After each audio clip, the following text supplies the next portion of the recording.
On behalf of Lanark County Interval House, all the women and children who access our services, who count on you in the community to help them find a path to safety, I'm honored to be here this morning with all of you.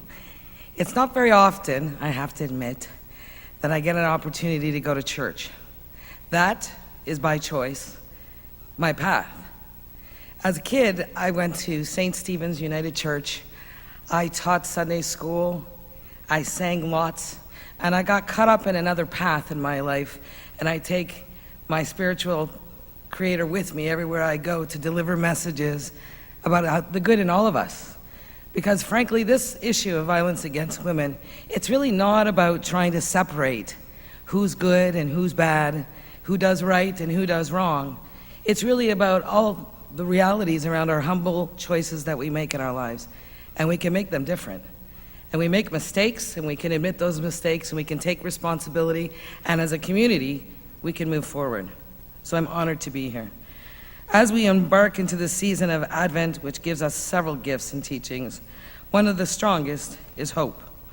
Hope for a peaceful future, hope for change within and outside of ourselves.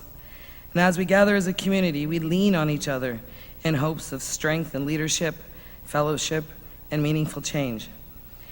As written in Jeremiah 29, verse 11, "For I know the thoughts that I think toward you, says the Lord, thoughts of peace, not of evil, to give you a future and a hope." This is my reflection of hope that I share with you today. The National Day of Remembrance and Action on Violence Against Women began as a result of the violent murders of 14 women at École Polytechnique in Montreal, Canada. These women were targeted specifically for being women. Their choice of study had been typically a course of study dominated by men. Marc Lepine was a man who believed that this held true, and he was outraged. He sought them out, he targeted them, and he murdered them.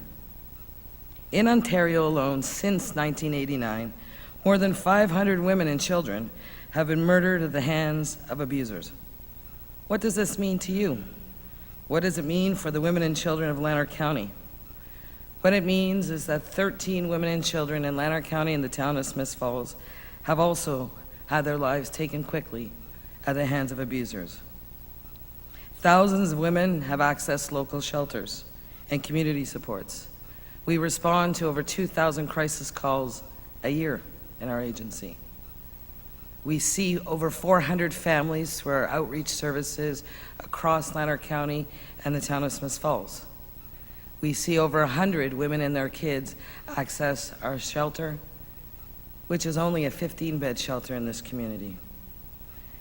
Thousands of people are afraid and unsafe in their homes because they're silenced by violence. Thousands of our local children go to school after witnessing and fear what might happen that evening at a place they commonly refer to as home. I would be remiss if I didn't remind us all of the dreadful, horrid murders that took place in our neighboring county, commonly referred to as the Wilno murders.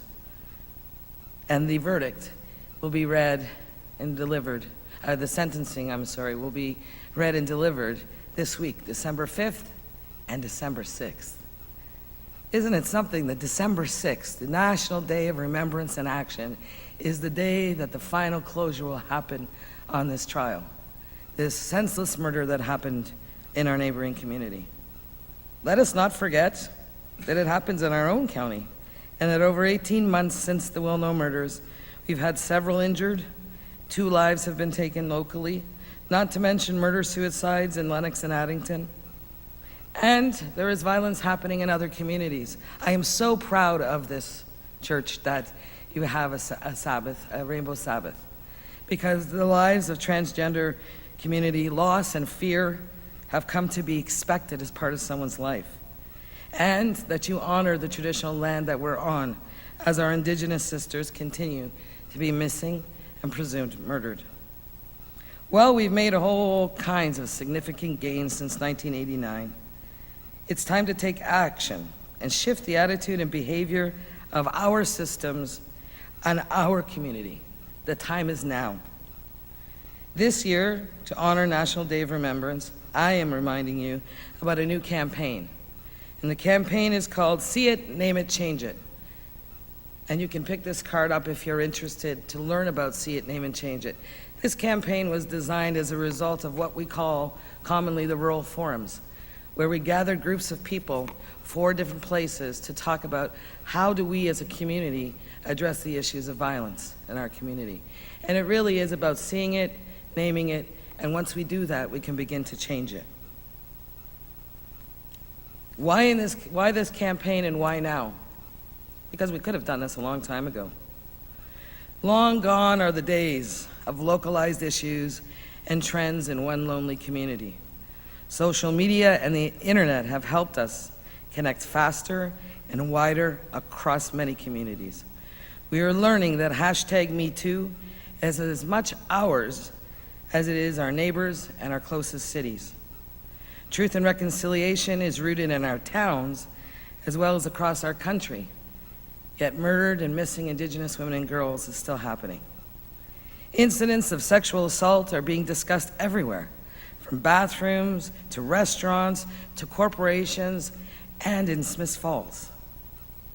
We have an opportunity as members of the world community to change this conversation. So let's change it. We have to open and start a conversation. We have to demand for those very critical conversations to be different than before. We have to share with each other and educate, and we have to name things. We have to name what we see and what we hear and what's happening in our community in order to take the necessary action to change attitudes, to break it down, and to make ending all forms of violence everyone's issue.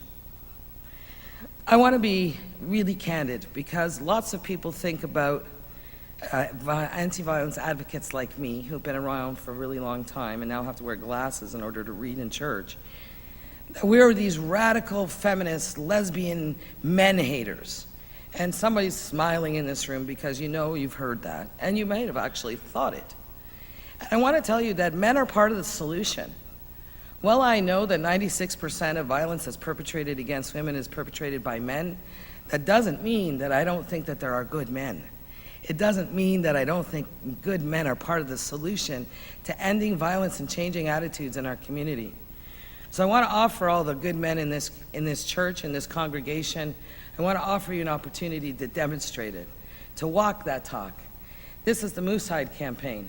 And the Moosehide campaign has come from northern British Columbia and was gifted to me almost 2 years ago. And I've been taking these pieces with me everywhere I go. And the Moosehide campaign was created by Indigenous men in the north, in northern British Columbia, and then non-Indigenous men got involved. And this campaign is about men speaking out and taking action to end all violence against women and girls. So you look at it, and it's not fancy what I'm offering you. It's a safety pin with a little piece of moose hide. But what does it mean?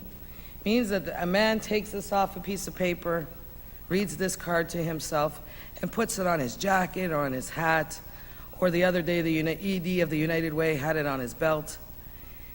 And somebody will say to you, "What's that you're wearing?" "Well, that's my moose hide." "Well, what are you wearing it for?" "Well, because I'm a nonviolent man." "Well, I'm a nonviolent man." "Well, here, have one." It's about starting a conversation with men. Because men don't often want to talk about violence against women, because as soon as they do, they start to feel like it's all on them. Because you're, unfortunately, the gender that perpetuates all the violence. I'm telling you that I know lots of really nonviolent good men. And I believe that some of you are here today. And I'd like to see more men in our community wearing these. So I will offer that to you today as my gift of hope to the men in this audience.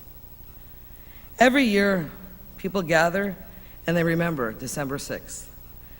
Within moments, days, and hours, the remembrance lingers and then it disappears. I'm going to tell you that's far too easy. Because life's day-to-day stresses, your routines, they should be considered a gift. It's a privilege, because there are thousands of others that can only imagine, for fear surrounds their every move. So it's on all of us. See it, name it, change it is one way. An individual commitment is another. We all want for safer streets, more effective consequences, justice, policy change, authentic leadership, and equality for all. But only as an active community can we get there. So what do I want you to do? I want you to get engaged. Don't just talk about it. Join something, walk alongside others, and support them. Embrace a new approach. Maybe that means wearing moose hide. Maybe it means embracing the See It, Name It, Change It campaign. Take part in an action. Organize one yourself. Or be part of a movement. I am. Lander County Interville House is asking you to ensure that violence against women remains on your agenda. At your schools, your place of worship, your workplace, your family, and around your dining room table. When you see or hear it, please take a risk and name it, for this is how community inspires hope and actually makes change. Unite on common ground with each other, with the women of your community, and demonstrate your commitment to improving the lives of the citizens of the town of Smiths Falls and ending violence against women. In closing, Joshua chapter 10, verse 25. Do not be afraid. Do not be discouraged. Be strong and courageous. This is what the Lord will do to all the enemies you are going to fight.